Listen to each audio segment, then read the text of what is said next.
Hello, hello. Today we're looking at The Lost, the preview chapter for the next patch. So, let's jump right in.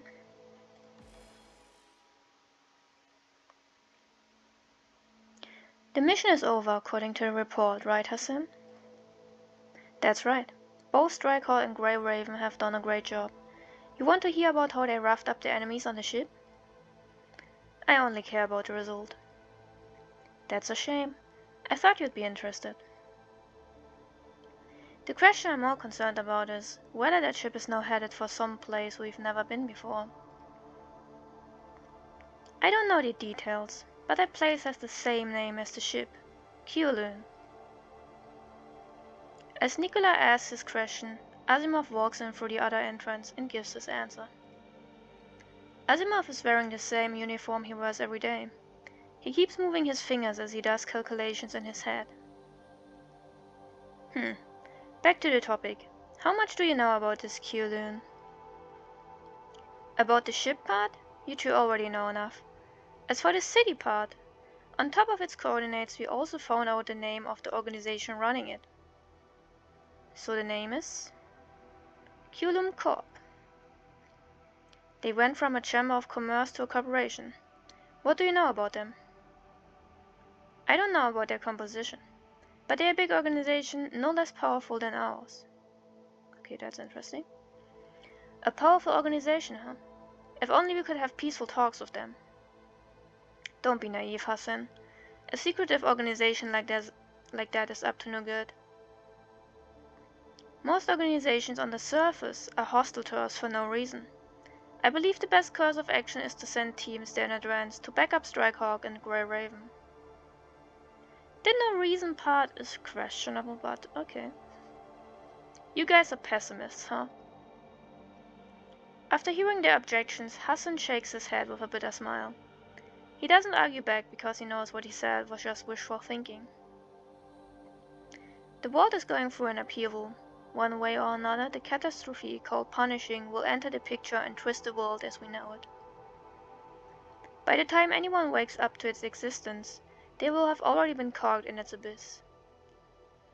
Babylonia, the Ascendants, the Forsakens, Agdilect, the Root Union, Kowloong, and all the other surviving humans scattered on Earth. Their solidarity breaks down and everyone grows stubborn in their opinions. Sometimes such stubbornness leads to conflict.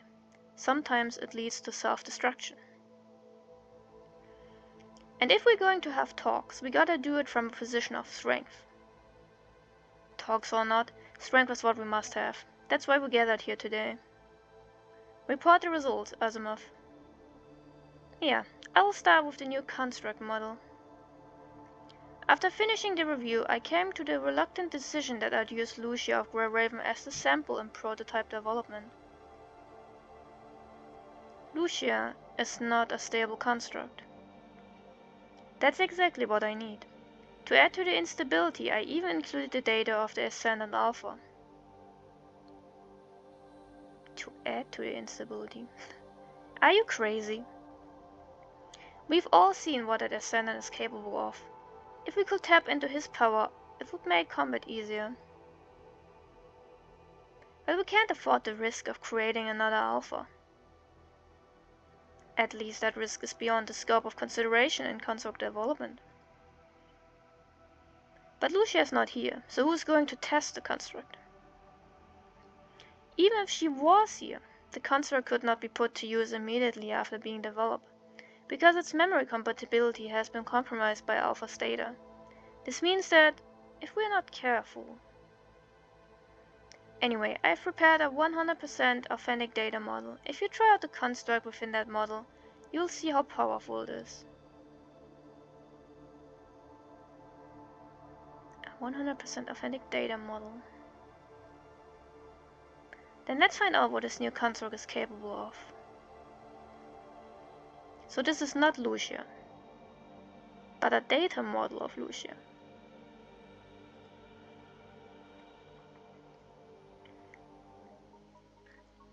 Because Lucia has been compromised by meeting Alpha? If I understood that correctly.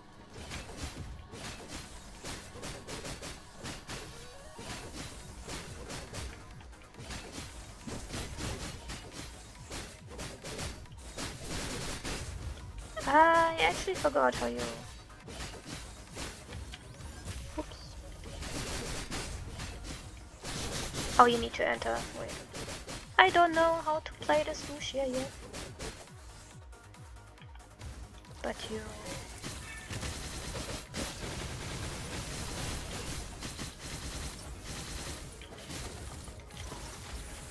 basically enter ice mode.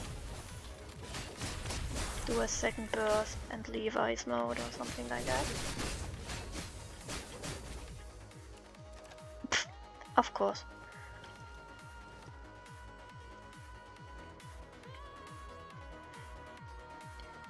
Enough demonstration of the basic functions. Time for some real combat. Haha. Is that Roland the Ascendant? It's a model derived from all the battle reports so far. I expect a 20% difference in power compared with the real one. I assume less power. Facing Ascendant in the very first fight, huh?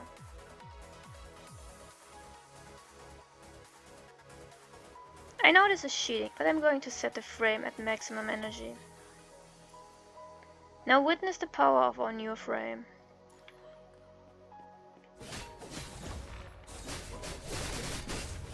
Oh, I can. Well, that was not really helpful, was it?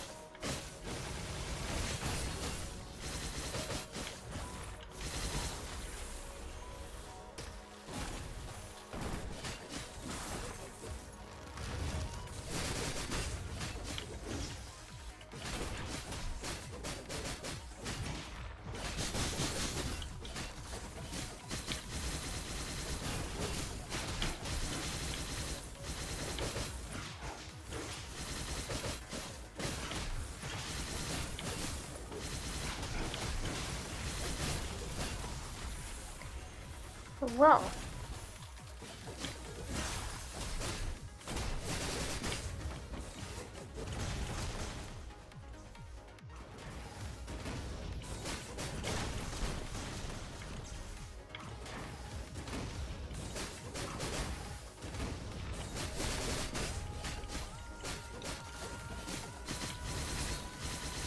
so this Lucia will definitely need a ton of orbs to work properly. Ouch.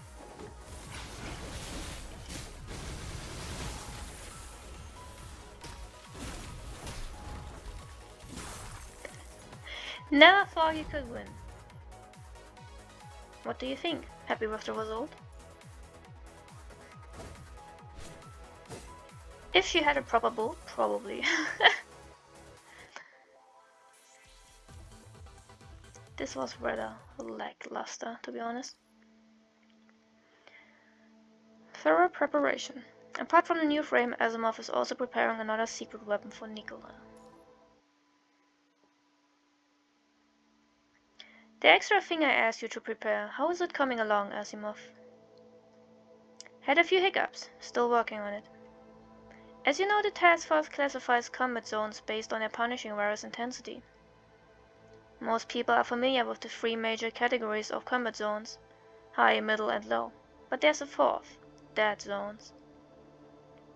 A lot can be said about dead zones, but to sum it up in one sentence, we can't go in there unprotected, not even after we get a serum injection. So in order to protect the mind stability of constructs in dead zones, we've upgraded the connection chamber. They keep mentioning it now. Is that a term I should have known of before?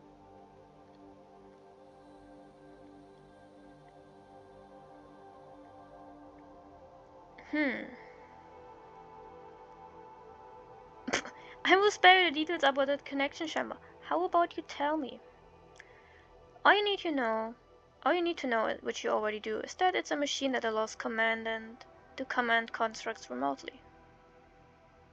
I heard you've tried remote command on several teams now. Only a handful. And we expect that only Cerberus will adopt the technique in the end. Ever since remote connection was abolished, it has been excluded by military schools from command and assessment criteria. As a result, the available samples are few and far between. Remote connection. I know Chrome's interlude mentioned that remote connection was actually more common than a commandant directly on the front. But now they're kind of turning it around. Now I'm confused. Most of the registered commandants have no access to the connection chamber. Even if they do, the constructs still have their limitations. They can only get to the outermost part of a dead zone. If they try going any deeper, malfunctions occur immediately. Why is that though? Aren't constructs for the most part immune to punishing? For the most part. Why would it be immediately? I could imagine it being dangerous over time, but immediately? So do you mean to tell me that the program has failed, Asimov? Fail is a word I never said and never will say. Me and my technicians are ready to move on to Phase 2. We have plenty of time to pick a commandant, but right now we need to have the constructs overhauled. Overhaul? The way you did with Grey Raven's constructs? There was an overhaul? Did I miss something? Only more radical. I'm going to develop new models that are truly fit for purpose. And how do you plan to do it? Wait, are we talking about the current Grey Raven? Or like the change to S Lucia and S Lee now? Because Liv still isn't upgraded, so... Asimov lowers his voice. Only the word corrupted is faintly heard from his mouth. Are you serious? If you approve it, yes. At this moment, Asimov hands over two files. One is a report full with numbers, the other is a level 2 classified document.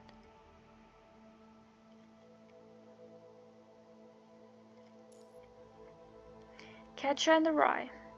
The Ascendants gather together and prepare to head toward the battle that will decide their fate.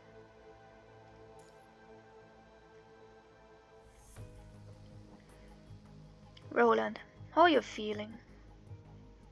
I must thank you. If it hadn't been for that thing you brought back, I wouldn't have improved so much. I was very confused, but yeah, Selena. Well, this is what Miss Luna has hoped for. Just don't lose to the Babylonia people again. That's blunt. I will try. The Ascendants are gathered in an empty church. Sunlight sneaks through the cracks in the walls and falls on their elegant figures. That's it, you will try. The church door slowly opens. Hearing the sound behind them, Roland and Grey will stand to attention and salute. Alpha walks over to the door in a welcoming manner.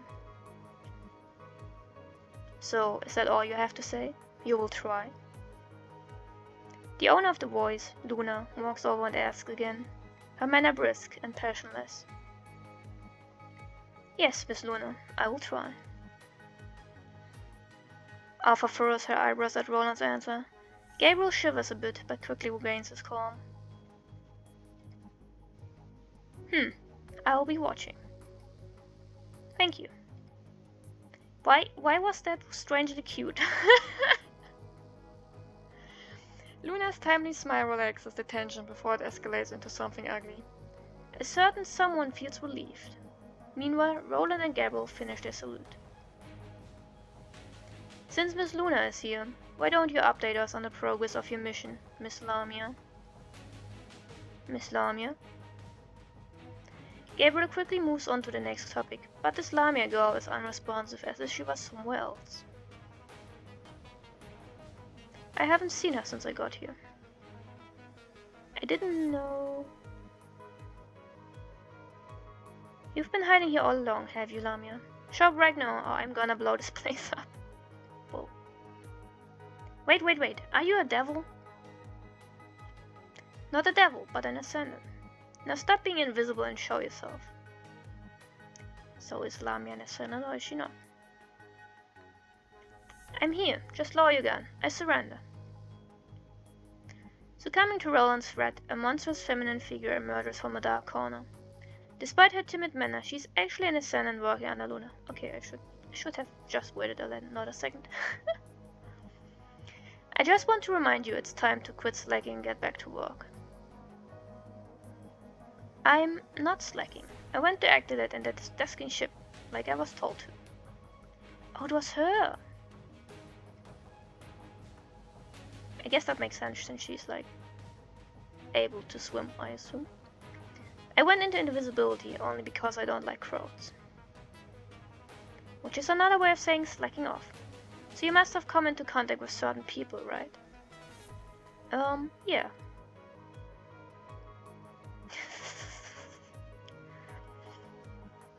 Anyway, the task I gave you. How did it go, Lamia? Unfazed by the silly farce unfolding before her, Luna unhurriedly walks over to Lamia and asks, about that. I think I failed. The leaders of Kowloong Corp refused to get on board with our plan, but neither would they be complicit in Babylonia's plot. They said they'd rather decide the future of Earth on their own, without meddling from anyone. How naive.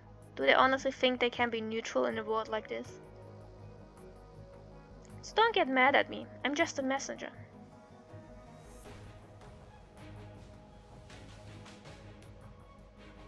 I mean, it doesn't mean they are being neutral. It just means that they think they have the power to do it on their own.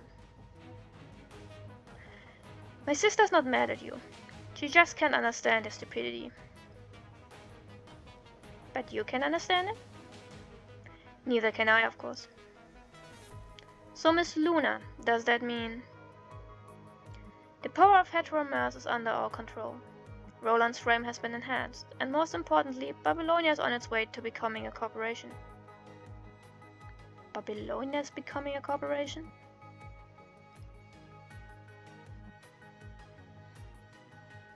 We can't let Babylonia beat us to it. Everyone, it's time to move. Wait, do you want to become a corporation too? What? Just as Kowloong said. We will decide the future of Earth. See, that's what I mean. It's the same. They're not neutral. They all just think they have a chance at being the most powerful.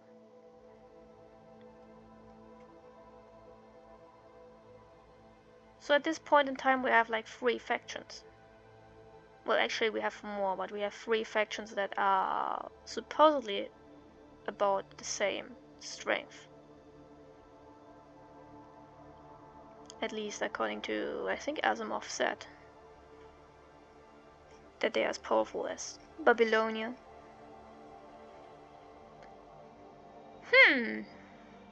Interesting. Anyway, it's only 2 days and then... Well, I can't play right away because I'm not actually home and can't record, but... That's when the new patch drops and when we'll know the answers. So, thank you for watching, and until next time.